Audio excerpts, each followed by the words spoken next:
مفيش حد في العيله مش متعلم الصنعه. عبد الله محمد عبد الله ده بتاع ميكي ماوس. ايوه ده كان يوميا عندي هنا هو. المهندس وشكار الله يرحمهم. طب كانوا بياكلوا ايه معلش؟ هي مبيد وتقليه. احنا كان عندنا هنا هو رئيس الشيف بتاع الملك فاروق. ايوه. وانور الصدر راجل فلاح وبيحب الفطير المشلتت، فكان يوميا ياخد فطير مشلتت من عندي.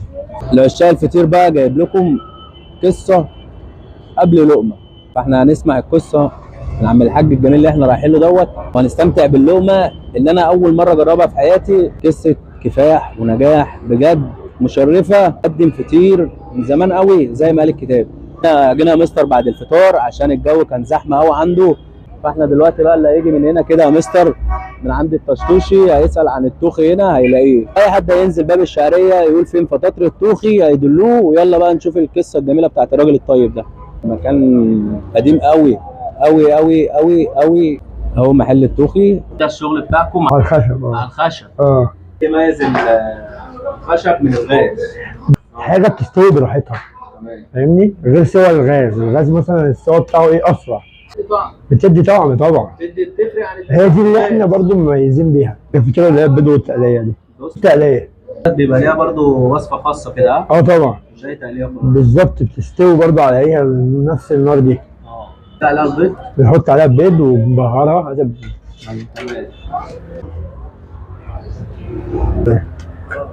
صلى على النبي. دي اشهر حاجه عندك؟ دي اشهر حاجه عندي. دي اشهر حاجه عندكم. ايوه من الحاجات القديمه قوي. من الحاجات التراث القديم. لا دي من زمان، دي من ابوه ابوه اساس بالظبط كده. ده كده بقى هي تستوي. دي خلاص هي في النار اهو شايفين الشكل اهو. الشغل على الخشب. الله يا عم الحاج اساس الحلو في البغاش. الحمد لله طبعا. نيجي هنا لازم ندوق بغاش.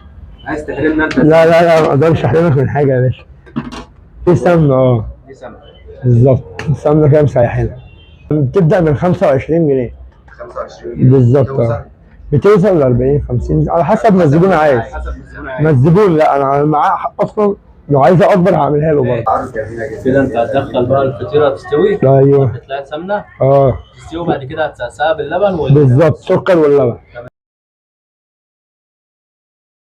وبعد ما اتعرفنا على زياد ابن عم محمد التوخي هيجي بقى دور عبد الرحمن. وقلت اشوف بقى الفطير كده مستوي من ناحيتين، وكان شكله جميل قوي ومحمر وكان لونه حلو، وفطيره البغاشه كده كانت مقرمشه والسمنه ريحتها باينه فيها. وخش بقى عبد الرحمن على دوره بقى عشان يلف الفطيره وحط عليها سكر وقعد يقطع فيها كده علشان يمليها لبن. وقعدت ادردش انا هو بقى شويه وبسطت كتير معاه، وقال لي انا اهلاوي. قلت له انا كمان اهلاوي. قال لي خلاص بقى انا اظبط لك اللبن بقى عشان انت كده حبيبي. قعد يضحك شويه وظبط لي كده الفطيره وكان شكلها جميل. واللي عجبني اكتر كانت ريحه السمنه باينه، وكان شكل اللقمه حلو قوي، وكانت تجربه مميزه. اسمي الحقاني محمد خليل التوخي. قوي بالتجربه دي.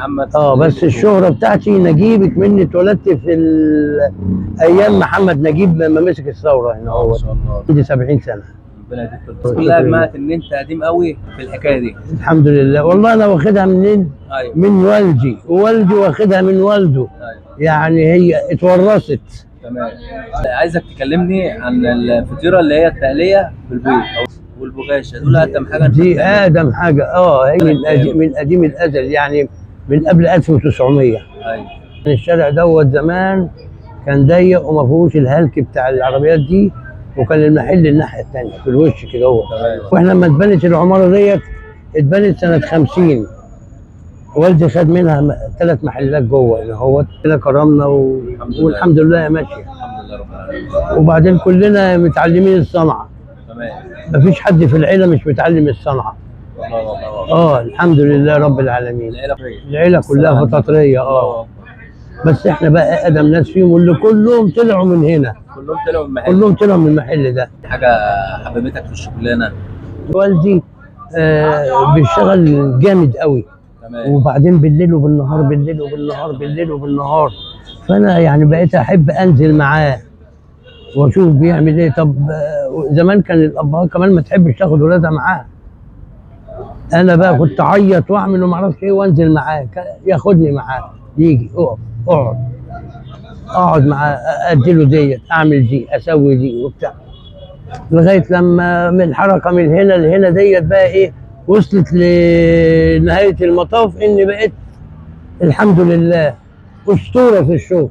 احنا كان عندنا هنا هوت رئيس الشيف بتاع الملك فاروق، ايوه، وفضل مواصل معاه جمال عبد الناصر لغايه لما وصل معاه لغايه انور السادات. وانور السادات راجل فلاح وبيحب الفطير المشلتت، فكان يوميا ياخد فطير مشلتت من عندي. الصلاة على النبي. يوميا. الله اكبر. يعني انت يبعت العرب السادات فطير مشلتت. والملك فاروق. والملك فاروق. العمليه بقى اما اتورثت وبقت الحمد لله رب العالمين. وبقيت انت مشهور الحمد لله باكال الملوك. ايوه والرؤساء بالظبط كده.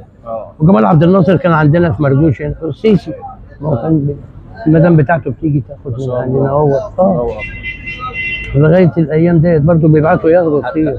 وعمرو اديب ما شاء الله. عمرو اديب ابو المدام بتاعه بيجي ياخد له كل اسبوع، وهو اساسا جه هنا عمرو اديب برضه. ايوه. كابتن اسماعيل يوسف ما شاء الله. وكابتن محمد عبد الجليل كان في الاهلي. الله اكبر. الحمد لله ناس تاريخ قديم قوي. الحمد لله. الحمد لله. والممثلين كان فؤاد المهندس وشكار يوميا عندي هنا. فؤاد المهندس وشكار الله يرحمهم. طب كانوا بياكلوا ايه معلش؟ هي مبيد وتقليه. عندي حب استطلاع. هي مبيد وتقليه ومسكر. ومسكر. وكان هي مبيد وتقليه برضه. مبيد وتقليه اللي انا جبتها. ايوه. وعبد الله محمد عبد الله ده بتاع ميكي ماوس. أيوة. ده كان يوميا عندي هنا هو. بحب ام تقليه بس من غير بيض، لان ما تحطش عليها بيض. بصل بس. والحمد لله وعشنا عمرنا كله الحمد لله رب العالمين. انت شايف الناس اللي جوه حاج شباب اللي شغال؟ ولادي. ولادك. ما بجيبش حد غريب هنا هو. ان شاء الله. ما فيش صنايعي بيخش المحل هنا ملوش لازمه. صح. ولادي بتعمل كل حاجه وعارفين الصنعه من الالف للياء. ايوه. يجهزوا الشغل ويجهزوا الحاجه وبتاع، انا علمتهم ودربتهم. ربنا يا رب يقويك. والحمد لله رب العالمين. انا سمعت ان زياد في كليه الألسن. كليه الألسن. وعبد الرحمن ثانويه عامه. والكبير اخوه تجاره خارجيه. ما شاء الله. وعندي مي مضيفه. ما شاء الله. احسن كبيره الحمد لله رب العالمين. انت حابب بس تقول لي بقى للناس اللي بتتفرج علينا بس دول حبايبي وانا بحبكم كلكم. ربنا يبارك لك. اللي بيجوا لي من انحاء الجمهوريه، من التجمع ومن المعادي ومن المقطم ومن كل حته ومن شبرا ومن كل حته بيجوا لي. بتوع شبرا بالذات بسم الله ما شاء الله يحبوا اللقمه بتاعتي قوي هنا وبيجوا لي لغايه عندي هنا. الناس اللي هم الجوهرجيه. اللي هم الاساس بتوع شبرا. بيحبوا الحاجه اللي هي القديمه دي. الحاجه القديمه هنا مش موجوده. يتصل بيا بالتليفون ابقى جاهز له الطلب يجي ياخده. بشتغل على الفحم. انت تراث. شغل على الفحم دوت. ما ده جديد. بيدي نكهه. لا مش جديد. بالنسبه لك انت جديد. احنا لسه طالعين شباب اليومين دول. مفيش حد من الفطاطريه بيشتغل على الخشب. العبد لله بس هو الطوخي الاصلي. ده فضل من عند ربنا الحمد لله.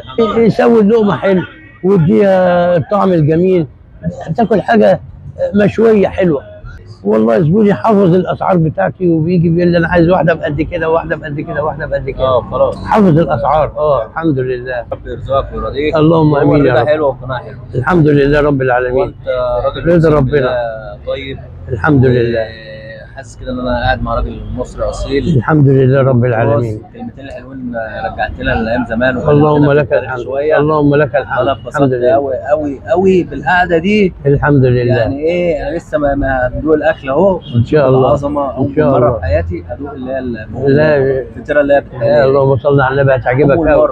اللهم لك الحمد. يعني انت واخدين الصنعه من جد بعد كده الاب بعد كده حضرتك بعد كده الاولاد. ايوه الحمد لله والشكر لله. في ناس كتيره بتدور على المحلات التراثيه اللي بتقدم الحاجه زي ما قال الكتاب. الحمد لله. هو من ساعه ما قالوا يا فطير فالحاج عمل الفطير زي ما قال الكتاب. الحمد لله. احنا رايحين بقى عند الطوخي عشان ناكل ايه؟ الحمد حاجه لله. زي ما اتعملت بالظبط. الحمد لله رب العالمين. التحريف بقى والشغل لا لا لا لا لا لا لا لا لا. انت فاهمني؟ حاجه طبيعيه. حاجه طبيعيه. بصل وبيض وعجين.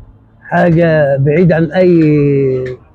انا اتبسطت قوي بالقعده معاك. ربنا يطمن عليك يا استاذ اسلام. خش بقى على فطيره ريحتها مغريه قوي مع ان مكوناتها بسيطه، بس ريحتها فظيعه يعني. انا بسم الله ما شاء الله، بص كده الشكل، شكلها مكوناتها بسيطه فعلا بس شكلها مغري قوي. بسم الله.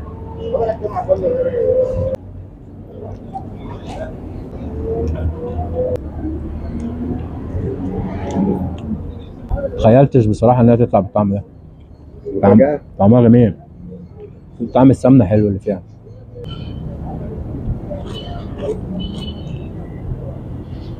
وادي الكرنبيط، عشاق الكرنبيط. الكرنبيط ده عيش، خلي بالك. دي كانت الفطيره بتاعت التقليه بالبيت، طعمها خرافه وسعرها 30 جنيه ما شاء الله، الله اكبر يعني. ممكن تاكل اتنين، انا اكلت 3 4 حتت حاسس ان انا شبعت. دومه يعني. بص لون الفطيره يا مستر. هو الموضوع في التسويه برضه. بص الصوت، الفطير مقرمش وحلو، طعم السمنه اللي حاطينه مميز، العجينه ذات نفسها اصلا مميزه. انا مش عارف، في حاجه مميزه في الموضوع بامانه. كانت تجربه جميله وحلوه قوي قوي قوي قوي. هتعجبكم ان شاء الله وتيجوا تجربوها كده، وعلى ضمانتي الشخصيه. حاجه كده من ريحه التراث القديمه كده، مش اي فطيره وخلاص. لا عموما الفطيره دي مش هتلاقيها بالشكل والطعم ده غير هنا عند التوخي بس. حلو عندهم. واللي عجبني في الموضوع الخامه بتاعت العجين ذات نفسه، الخامه بتاعت عجين الفطير ذات نفسه حلو. اللي بيفرق خلي بالك في الفطير العجينه، ظبط العجينه والسمنه اللي بتتحط هي اللي بتفرق في الطعم اذا كان حلو او حادق. فعجبتني الحادق في ان السمنه كانت باينه فيها وكان طعمها حلو. حتى اللي انا باكلها ما حسيتش ان انا باكل طليه وبيض، انا حاسس ان انا باكل حاجه تانية ما اعرفش بقى. بس هو مش طليه وبيض يعني، التيست تحس ان هو لحمه مفرومه بصراحه يعني حتى ريحتها مش طليه وبيض، بس هي في حته تانية بصراحه. طعمها حلو. ندوق كده بقى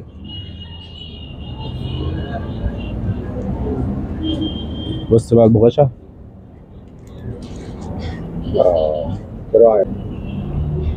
البغاشة بتاعت زمان يا مستر، فاكرها؟ برضه مش هتلاقيها الا هنا. الطعم الأصيل بتاع زمان. لا مميزة، حتى السمنة اللي حاطينها مميزة. الأسعار عندهم حلوة، ودي ب 25 جنيه برضه ما شاء الله، كف نفرين. ولو أكيل بقى صباح الفل هات لك 2 3.